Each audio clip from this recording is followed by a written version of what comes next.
Приготую дуже простий і улюблений домашній десерт – тертий пиріг з варенням, крихке пісочне тісто, ароматна начинка і хрустка терта скоринка зверху. Цей рецепт перевірений роками і завжди виходить дуже смачним. У миску просіюю 400 г борошна, додаю 10 г розпушувача, його просіюю теж, дрібку солі та 1 чайну ложку ванільного цукру. Перемішую сухі інгредієнти.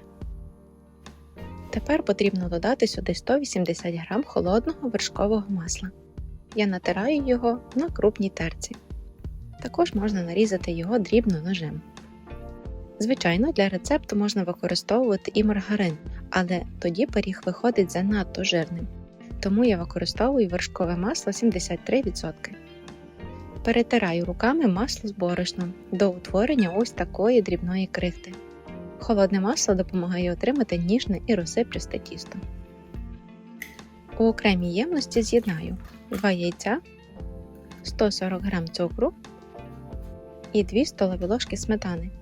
Сметана робить тісто м'якшим, ніжнішим і пиріг довше не черствіє. Перемішую все вінчиком і додаю рідкі інгредієнти до сухих. Швидко замішую м'яке пісочне тісто. Це є маленький секрет, щоб пиріг був особливо розсипчастим. Тісто не потрібно довго вимішувати. Достатньо лише з'єднати всі інгредієнти.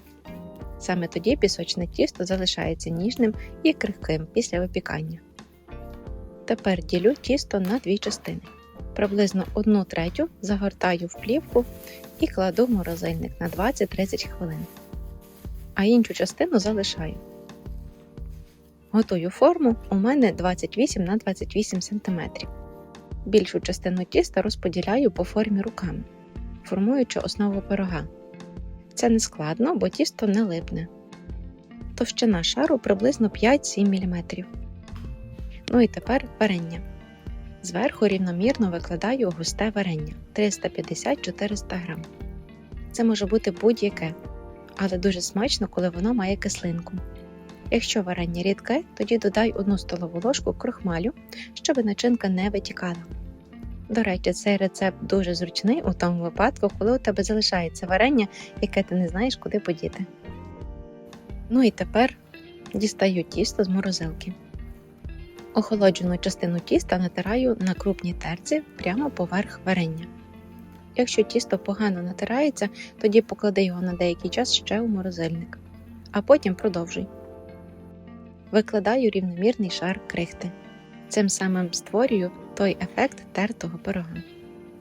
Випікається пиріг у розігрітій духовці при температурі 180 градусів приблизно 25-30 хвилин до рум'яного кольору. Це залежить вже від твоєї духовки. Неймовірний аромат наповнює кухню. Але потрібно ще залишити пиріг охолонути. Бо найсмачніший пиріг після повного охолодження. Нарізаю його на шматочки і подаю до чаю. Тертий пиріг завжди виручає, коли немає часу чи натхнення на складнішу випічку.